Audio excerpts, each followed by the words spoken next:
Hi hello good morning. നമുക്ക് അടുക്കളയിലേക്ക് രാവിലെ പാചകത്തിന് കയറിയാലോ. ഇന്ന് രാവിലെ ഫുള്ള് പ്ലാൻ ചെയ്തിട്ടുള്ള പാചകം കേട്ടോ, അതുകൊണ്ട് പിന്നെ ടെൻഷനില്ല.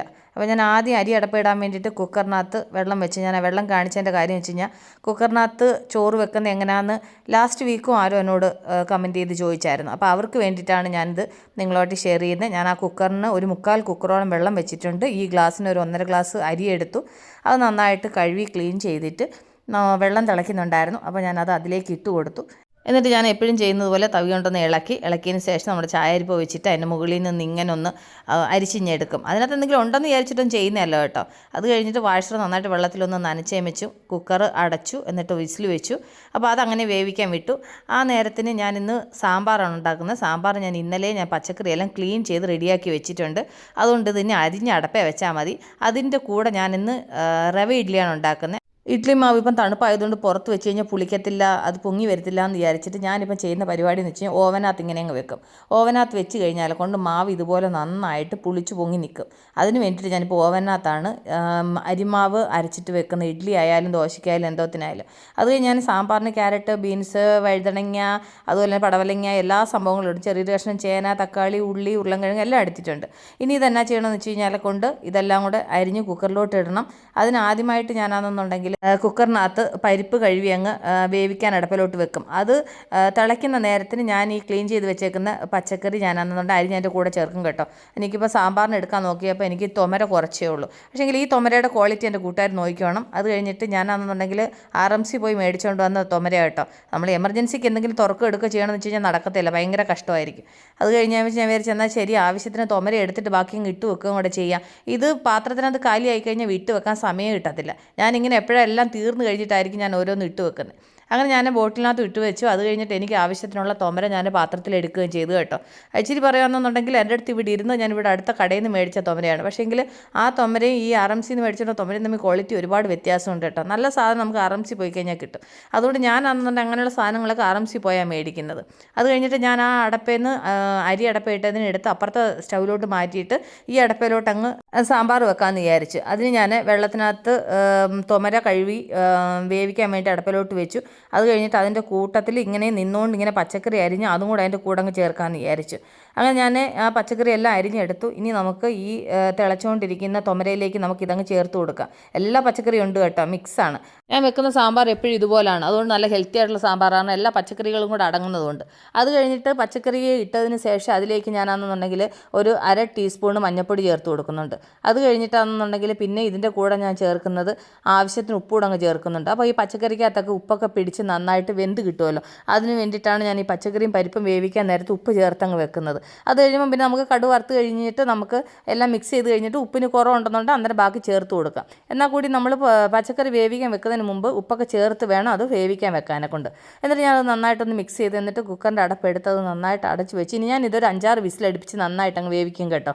അപ്പോൾ അത് അവിടെ ഇരുന്ന് വേവിട്ട് ആ വേവുന്ന നേരത്തിന് ഞാനാണെന്നുണ്ടെങ്കിൽ എന്നാൽ ഇഡ്ഡലിക്ക് അങ്ങ് അടപ്പേ വെക്കാമെന്ന് വിചാരിച്ചു. അപ്പോൾ ഇഡ്ഡലി വെക്കണമെന്നുണ്ടെന്നുണ്ടെങ്കിൽ ഈ വലിയ സ്റ്റൗ വേണം. അതിന് വേണ്ടിയിട്ട് ഞാൻ വിചാരിച്ചു എന്നാൽ ശരി, ഇഡ്ഡലിക്ക് ആ അടപ്പേ വെക്കുന്ന നേരത്തിനാണെന്നുണ്ടെങ്കിൽ ഈ സാമ്പാറിന് എടുത്ത് ഇൻഡക്ഷനിലോട്ട് അങ്ങ് വെച്ചും സാമ്പാർ ഇൻഡക്ഷനിൽ ഇരുന്ന് വേവുകയും ചെയ്യും. ആ കുക്കറിന് എനിക്ക് ഇൻഡക്ഷനകത്ത് വെക്കാൻ പറ്റും. അതുകൊണ്ടാണ് ഞാൻ അതിന് ഇൻഡക്ഷനിൽ വെച്ചത് കേട്ടോ. അത് കഴിഞ്ഞിട്ട് ഈ അടപ്പയിലേക്ക് ഞാനാണെന്നുണ്ടെങ്കിൽ ഇഡ്ഡലി വേവിക്കാനെ കൊണ്ട് പിന്നെ ഇഡ്ഡലി പാത്രത്തിൽ വെള്ളം തിളയ്ക്കാൻ വെച്ചു. ആ നേരത്തിന് മാവിനകത്ത് ഉപ്പ് ചേർത്ത് കൊടുത്തു. ഞാൻ തലേദിവസം ഉപ്പ് ചേർക്കത്തില്ല, ഞാൻ എപ്പോഴും ഉണ്ടാക്കുന്ന ആ സമയത്താണ് ഞാൻ ഉപ്പ് ചേർക്കുന്നത് കേട്ടോ. എന്നിട്ടാണെന്നുണ്ടെങ്കിൽ മാവിനകത്തൊന്നുണ്ടെങ്കിൽ ഉപ്പിട്ടിട്ട് നന്നായിട്ടൊന്ന് മിക്സ് ചെയ്തു. എനിക്ക് എന്തായാലും ഇന്നത്തെ ഇഡ്ഡലി മാവ് നന്നായിട്ട് പൊന്തിയിട്ടുണ്ട് കേട്ടോ. അപ്പോൾ നമുക്ക് ഈ ഇഡ്ഡലി മാവ് ഇങ്ങനെ നന്നായിട്ട് പൊന്തി വന്നിട്ടുണ്ടെന്നുണ്ടെങ്കിലുണ്ടല്ലോ നമുക്ക് ഉണ്ടാക്കുന്ന ഇഡ്ഡലി നല്ല സോഫ്റ്റായിട്ടുണ്ടാവും. അതിനുവേണ്ടി ഞാൻ ഇഡ്ഡലി തട്ടിലോട്ട് ഇച്ചിരി എണ്ണ തൂത്തു. കാരണം വെച്ച് കഴിഞ്ഞാൽ നമുക്ക് നന്നായിട്ട് ഈസിയായിട്ട് ഇളക്കിയെടുക്കാമെന്ന് വിചാരിച്ചിട്ടാണ് ഞാൻ അതിനകത്ത് ഒരു അല്പം എണ്ണ തൂത്തിട്ട് ഞാൻ ഇഡ്ഡലി മാവ് ഒഴിച്ചു കേട്ടോ. എന്നിട്ട് ഞാനത് വേവിക്കാൻ വേണ്ടി ഇഡ്ഡലി പാത്രത്തിൽ വെച്ചു. 2 തട്ടിനുള്ളതേ ഞാൻ വെച്ചോളൂ. എന്നിട്ട് അത് അടച്ചു. ബാക്കി മാവ് ഞാൻ അങ്ങനെ എടുത്തങ്ങ് ഫ്രിഡ്ജിൽ വെക്കുക കേട്ടോ. അത് കഴിഞ്ഞിട്ടാണെന്നുണ്ടെങ്കിൽ എനിക്ക് ഇഡ്ഡലിക്ക് ഇച്ചിരി ചമ്മന്തി ഉണ്ടാക്കാമെന്ന് വിചാരിച്ചു. ഇവിടെ ആണെന്നുണ്ടെങ്കിൽ സാമ്പാർ മാത്രം പോരാ, എല്ലാവർക്കും ഇഡ്ഡലി കഴിക്കണമെങ്കിൽ അതിൻ്റെ കൂടെ ചമ്മന്തിയും കൂടെ ഉണ്ടെങ്കിലേ ഇഡ്ഡലി കഴിക്കത്തുള്ളൂ. അപ്പോൾ ഞാൻ കുറച്ച് തേങ്ങ എടുത്ത് ഇതിലേക്ക് 2 പച്ചമുളക് ഇട്ട് കൊടുത്തു. അത് കഴിഞ്ഞിട്ട് കുറച്ച് കടലപ്പപ്പ്, നമ്മൾ പൊട്ടുകടല പറയത്തില്ലേ, അത് ഒരു ടീസ്പൂണോളം ഞാൻ ചേർത്ത് കേട്ടോ. അത് കഴിഞ്ഞിട്ടാണെങ്കിൽ ആവശ്യത്തിന് ഉപ്പ് ചേർത്തു. എന്നിട്ട് ഇതിലേക്ക് ഒരു അല്പം പുളി ചേർത്ത് കൊടുത്തു. അത് കഴിഞ്ഞ് ബാക്കി കുറച്ച് പുളി ഞാനാണെന്നുണ്ടെങ്കിൽ വെള്ളം ഒഴിച്ചിട്ട് അത് കുതിർക്കാൻ വെച്ച് കേട്ടോ, സാമ്പാറിന് ചേർക്കാൻ വേണ്ടിയിട്ട്. അത് കഴിഞ്ഞിട്ട് ചമ്മന്തിക്ക് ഞാൻ ഒരു 3 എതൾ വെളുത്തുള്ളിയും കൂടെ ചേർക്കുന്നുണ്ട്. ഇത് ഇത്രയാണ് ഞാൻ ചമ്മന്തിക്ക് ചേർക്കുന്നത്. മല്ലിയിലയില്ല, മല്ലിയില ഉണ്ടായിരുന്നെങ്കിൽ ഒരു അല്പം മല്ലിയിലയും കൂടെ ചേർത്ത് തന്നെയായിരുന്നു. എന്നിട്ട് അത് നന്നായിട്ട് അരച്ചുകൊണ്ട് മല്ലിയില ചേർത്തിരുന്നെങ്കിൽ ഒരു പച്ച കളറായതിനെയായിരുന്നു.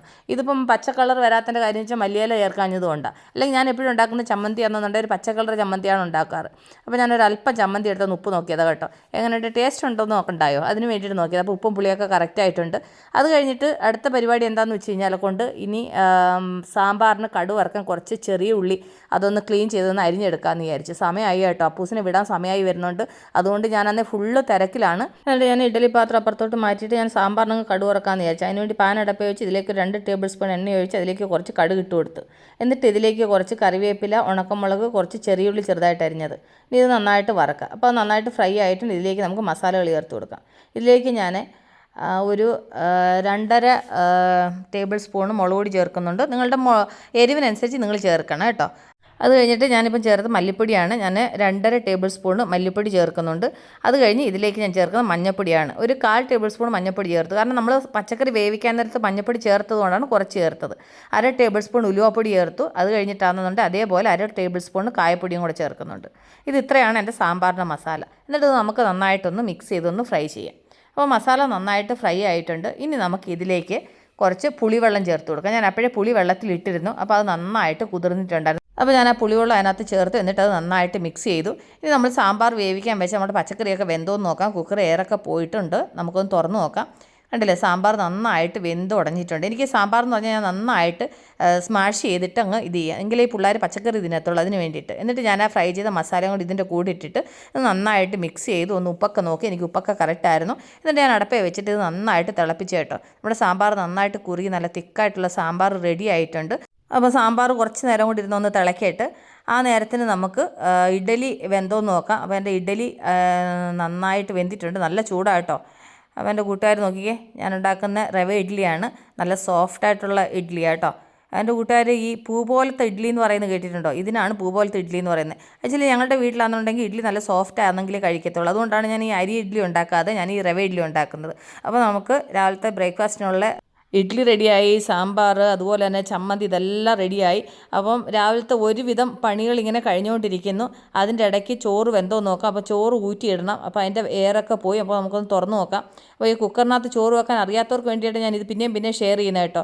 അപ്പോൾ ഞാനത് തുറന്നപ്പോൾ ചോറ് എങ്ങനെ ഇരുന്നതെന്ന് കണ്ടില്ല എൻ്റെ കൂട്ടുകാർ. അപ്പോൾ എന്നിട്ട് ഞാൻ അതിനകത്ത് കുറച്ച് വെള്ളം കൂടെ ഒഴിച്ച് നന്നായിട്ട് മിക്സ് ചെയ്ത് ആ ചോറിൻ്റെ കൊഴുപ്പൊക്കെ പോകാൻ വേണ്ടിയിട്ടാണ് ഇങ്ങനെ ചെയ്യുന്നത് കേട്ടോ. എന്നിട്ടാണെന്നുണ്ടെങ്കിൽ ചോറ് നോക്കി നന്നായിട്ട് വെന്തിട്ടുണ്ട്.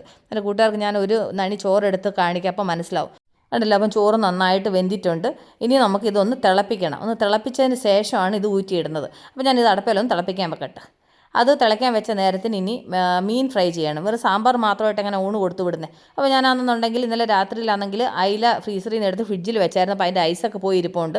അപ്പോൾ ഒരു 3 കഷ്ണം അയിലയുണ്ട്. അപ്പോൾ അതൊന്ന് ഫ്രൈ ചെയ്യാനൊന്ന് ക്ലീൻ ചെയ്യണം. അത് ക്ലീൻ ചെയ്യാമെന്ന് വിചാരിച്ച നേരത്തിന് ഇവിടെ ചോറ് നന്നായിട്ട് അങ്ങ് തിളച്ചു. അപ്പോൾ ഞാൻ വിചാരിച്ചെന്നാൽ ഇതങ്ങ് ഊറ്റി ഇട്ട് കഴിഞ്ഞിട്ട് പിന്നെ മീൻ ക്ലീൻ ചെയ്ത് വെച്ച് മസാല പുരട്ടാമെന്ന് വിചാരിച്ച്. അപ്പോൾ എൻ്റെ കൂട്ടുകാർക്ക് കാണിക്കാൻ വേണ്ടിയിട്ടാണ് ഞാൻ ഇപ്പുറത്തോട്ട് ഈ കലമൊക്കെ എടുത്തുകൊണ്ട് വന്നത് കേട്ടോ. ഇവിടെ വെച്ച് ഊറ്റിയിടാമെന്ന് വിചാരിച്ച്. അപ്പോൾ എൻ്റെ കൂട്ടുകാർക്ക് മനസ്സിലാവുമല്ലോ എങ്ങനെയാണെന്നുള്ളത്. ഞാൻ ആ വാഷർ എടുത്ത് കഴിഞ്ഞിട്ട് ആ കുക്കർ അടച്ചിട്ട് ഞാനാണെന്നുണ്ടെങ്കിൽ ഇതിങ്ങനെ അടച്ചിടുന്നത് കേട്ടോ. ആ അടച്ചിടുന്ന സമയത്ത് ഒരു അല്പം വെള്ളം എൻ്റെ കയ്യിൽ വീണായിരുന്നു. ആക്ച്വലി ഞാൻ വിചാരിച്ചു ആദ്യം കുഴപ്പമില്ലെന്നാണ് വിചാരിച്ചത്. പക്ഷേങ്കിൽ എനിക്ക് ആ കയ്യിൽ ആ വെള്ളം വീണിട്ടാണെന്നുണ്ടെങ്കിൽ ചെറിയൊരു ഒരു അഴലക്കം പോലെ ഉണ്ട് കേട്ടോ. അപ്പോൾ ഞാൻ വിചാരിച്ചു എന്നാൽ ശരി, അത് അങ്ങനെ വിട്ട് കഴിഞ്ഞാൽ ചിലപ്പോൾ അത് ബബിൾസ് ആവാൻ ചാൻസ് ഉണ്ട്. അതിനുവേണ്ടി ഞാനൊരു കറ്റാർ വാഴയുടെ ചെറിയൊരു പീസ് മുറിച്ച് കയ്യിൽ അതിൻ്റെ ജെല്ല് ഇങ്ങനെ തേച്ച് പിടിപ്പിക്കുക കേട്ടോ.